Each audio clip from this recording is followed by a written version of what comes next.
Salut à tous, Arnaud pour Geek & Vaps. Donc aujourd'hui, review du Lemo de chez Elif.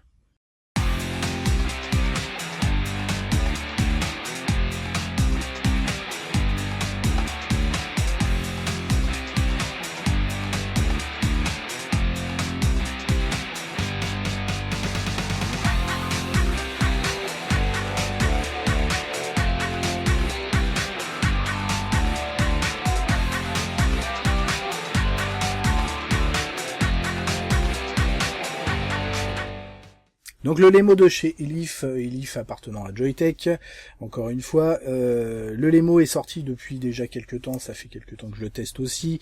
On est sur un atomiseur reconstructible, type sous cloche à la Kayfun encore, hein, pas mal d'atomiseurs dans ce style-là. En 23 mm de diamètre, encore une fois aussi, il y en a de plus en plus au final. 59 mm de haut, en stainless steel avec tube Pyrex. 59 mm de haut, c'est sans le drip tip bien sûr. On va y retrouver une contenance de 5 bons millilitres. Là j'ai vidé une fiole de 10 ml en 2 tanks. Clairement et largement avec même un petit peu de place. Donc il prévoit même un peu d'air. Celui-ci me vient de chez Wonderful Vap. Coucou Nico. Allez, tout de suite on attaque tout ça en gros plan avec la boîte, donc version silver, on a une version black aussi. Elif, et puis un petit dessin de notre atomiseur. On ouvre ça, on y découvre l'atomiseur, tout simplement, complet avec son drip tip, donc ça c'est plutôt pas mal. On a une petite trappe en dessous avec un petit séparateur. On va y retrouver donc une notice d'utilisation en anglais, rien de bien compliqué. Ensuite, on a différentes spares, donc un petit tournevis plat et cruciforme comme on le connaît, différents joints, une petite pièce en option aussi, on verra ça après, des petites boules de coton, ça on va jeter directement, ainsi que du Cantal, donc pareil, j'utilise pas tout ça, je préfère utiliser les miens. Donc voici le bestiau d'un peu plus près, avec niveau look, quelque chose d'assez classique, rien d'extraordinaire, mais bon, ça va, c'est pas moche. Avec un drip tip relativement ouvert, 2 joints à la base, oui, et puis ça va venir finir un peu notre atomiseur proprement. On va démonter tout ça, donc on vient démonter le top cap. Alors top cap, voici, voilà, avec la cheminée qui vient avec, c'est un peu toujours le même problème. Donc avec un joint à l'intérieur, petit joint blanc. Voilà, top cap tout simple. Ensuite, on va avoir notre partie Pyrex, donc complètement démontable, très bien, on va pouvoir le remplacer en cas de casse, ça c'est plutôt bien. Ensuite, on a notre cheminée avec la partie supérieure qu'on va pouvoir dévisser. Un petit joint en haut pour faire l'étanchéité, bien entendu. Rien de bien particulier, en forme assez classique. Et ensuite le corps donc de notre cheminée. Pareil, filetage des deux côtés. Ensuite, on a la base qu'on va pouvoir dévisser. Vous voyez, il y a une pièce comme ceci qu'on va pouvoir complètement dévisser. Avec donc à l'intérieur, alors je sais pas si ça peut faire récupérateur ou autre. Connexion 510 réglable. Donc ça c'est plutôt pas mal, on est après sur du stainless ou laiton chromé, je pense que c'est du stainless directement, mais connexion réglable, donc ça c'est cool. Ensuite au niveau du plateau, donc classique, et il arrive avec un coil monté, ou deux, je sais plus, alors c'est un peu bizarre, vous verrez. Bon, là on a le positif, négatif, classique, avec 2 petites vis, une aération, donc un trou qui est assez important, des rigoles aussi d'arrivée de liquide qui sont plutôt pas mal, et un joint tout autour. Ici on a un petit trou, vous voyez, et ça va venir sur les côtés. Petit trou, on verra à quoi ça sert. Les petits trous sur les côtés, vous voyez, ils avaient fait le montage dans ces petits trous. En fait, ils avaient passé le Cantal là-dedans. Pas super pratique, donc moi j'utilise pas ça. On a 4 trous d'arrivée d'air sur les côtés, c'est plutôt pas mal. Ici, une vis qui est la vis de remplissage, donc un peu à l'ancienne, pas ultra pratique hein, là où c'est placé. À retirer ça va, mais à remettre en place, pas top. Et donc, vous voyez, il y a une flèche avec un plus et un moins. On va démonter directement tout le positif, vous allez voir un peu comment ça fonctionne. Donc on vient dévisser ça, hein, rien de bien compliqué. Toc, attention bien entendu, hein, ça va venir retirer donc notre partie positive du plateau. Hein, avec un petit joint, donc le joint classique, hein, c'est pas du pic. Vous voyez, avec un joint au fond, donc faire attention bien entendu. Et donc au niveau de notre positif, vous voyez, la petite bague de réglage va venir faire notre réglage d'airflow. Tout simplement, vous avez les deux trous donc par lesquels arrive l'air, et donc cette petite bague va venir obstruer plus ou moins donc notre arrivée d'air, 4 trous d'arrivée d'air d'ailleurs. Alors ce réglage, du coup, alors c'est bien qu'on puisse le régler, par contre c'est pas le plus simple du monde, parce que une fois le pôle positif bien sûr en place, il va falloir venir avec un petit tournevis ou autre, tourner en fait notre réglage, et on va pas forcément voir aisément comment on est réglé, c'est-à-dire qu'il va falloir faire un test après.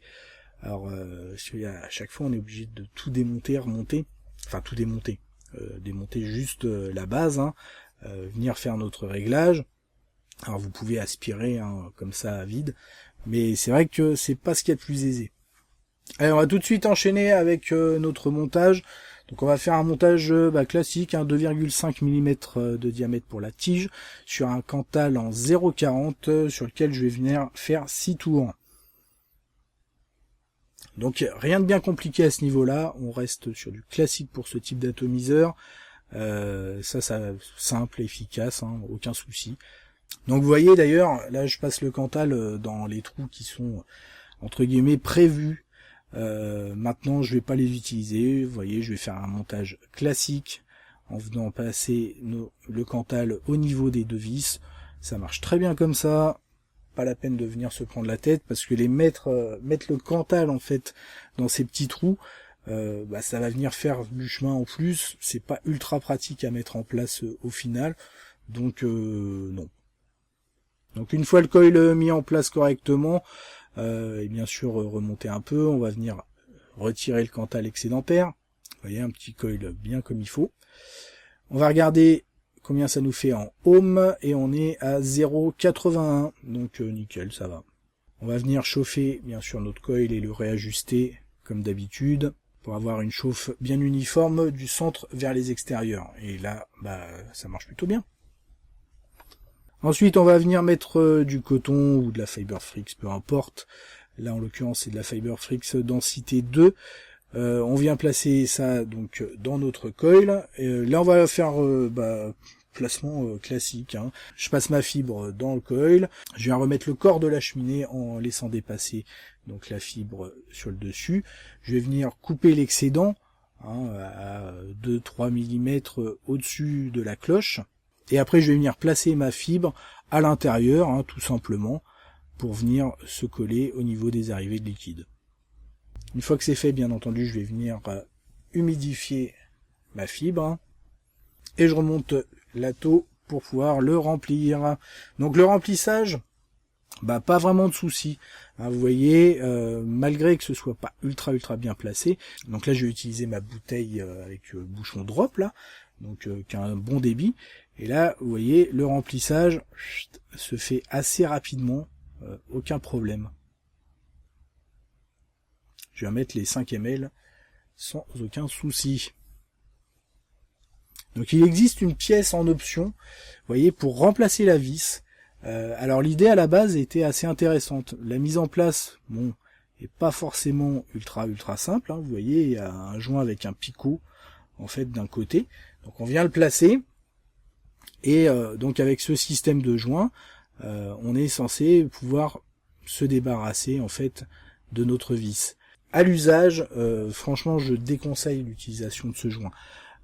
Concrètement, La première fois à la rigueur, ça va bien se placer. Après un ou deux remplissages, au moment de venir revisser, etc. Enfin, ça va pas être super étanche. Et résultat des courses, et ben moi c'est ce qui m'est arrivé en tout cas, ça a été les grandes eaux. Donc l'idée pouvait être intéressante, mais dans la pratique, non, je vous le déconseille et je vous conseille plutôt de rester sur la vis classique, ça marche très bien. Voilà, on vient remonter tout ça, et puis là je le mets sur un P3, puisqu'on est en 23 mm, et ça donne très bien. Voilà, lors du montage, donc j'étais avec du Red Aster, là j'ai changé, je suis avec du Pinkman de chez Vampire Vap, super bon, va falloir que j'en fasse en die, parce que là c'est une fiole que j'avais eue à la Vap Expo, ça date un peu, mais je l'avais pas encore attaqué, et c'est vrai que c'est super bon. Donc voilà, le tout dans le Lemo. Sur le P3, là je suis à 16 watts, tranquille. 0,9, il arrondit un peu, et puis on voit ce que ça donne.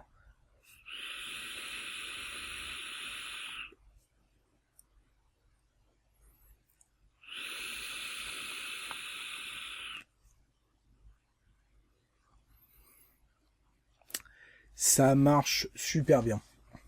Franchement, pas de souci. Tirage relativement aérien, alors on peut régler, mais on va rester, pour moi, d'une manière générale, sur quelque chose qui est plutôt aérien. Là, j'étais pas non plus en inhalation directe, hein. On va dire entre les deux. Surtout j'ai un drip type relativement ouvert aussi là, qui est pas celui d'origine. Mais bon, en tout cas, ça fonctionne très bien, c'est relativement étonnant. Maintenant, donc le système de joint pour le remplissage, ça le fait pas trop.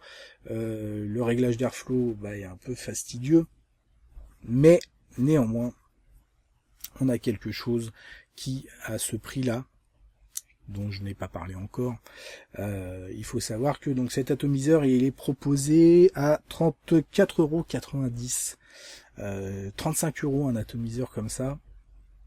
Là c'est vraiment très très bien. C'est vraiment très très bien puisqu'on a le système d'atomisation, un des systèmes d'atomisation qui marche vraiment très très bien, qui est le système Kefun en fait, même si par rapport à un Kefun Live Plus, on n'est pas du tout sur le même type de rendu. Je dirais même qu'on a pour le coup un meilleur rendu que sur un Kefun Live Plus. On a quelque chose qui est plus aérien, mieux alimenté en liquide, donc effectivement en termes de VAP ça va être meilleur. En termes de qualité de finition et autres, c'est correct, sans plus. Encore une fois, on n'est pas sur des tarifs excessifs, donc ça se pardonne sans aucun problème. Enfin, en tout cas, moi, ça me choque pas. Voilà, en tout cas, quelque chose qui marche bien. Et ça, je pense que vous êtes déjà assez nombreux à le savoir. Il existe une version aussi, j'ai pas testé, une version, en fait, bon, c'est la même chose, mais en plus petit. Alors, ils ont pas fait un kit nano, vu le prix de l'atomiseur. C'est un nouvel atomiseur, en fait, mais plus petit, tout simplement. Au final, de toute manière, vous avez un deuxième atomiseur pour le prix d'un kit nano classique sur certains modes, sur certains atomiseurs plutôt. Voilà, donc très bien. Je sais pas ce qu'il donne, mais je sais pas s'il y a eu des améliorations ou c'est simplement quelque chose d'un peu plus petit. Je regarderai. En tout cas, là on est sur quelque chose qui marche bien. Allez, on va tout de suite passer au plus et au moins. Les plus pour commencer. Bon là clairement qualité-prix, 35 € un atomiseur reconstructible comme ça. Faut voir que on est sur des prix de Cliro, de derniers Cliro là, on est sur le même type de prix pour un atomiseur reconstructible sous cloche. Et ça franchement c'est super bien. Le rendu qui est très bon. Alors oui, il y a mieux effectivement, mais encore une fois, qualité-prix, même pour le prix, on est sur quelque chose, moi, que je trouve clairement très très bon. Les moins maintenant. Alors les moins, c'est un peu du chipotage, si on veut, d'une certaine manière. Si encore une fois, on va pas demander les mêmes choses sur un atomiseur à 35 € qu'un atomiseur à une centaine d'euros, bien entendu. Néanmoins, donc au niveau des moins, le système de remplissage de liquide, Hein, obligé de dévisser en plus la petite vis. Le système de joint aurait pu être intéressant, mais au final ça marche très mal, je déconseille.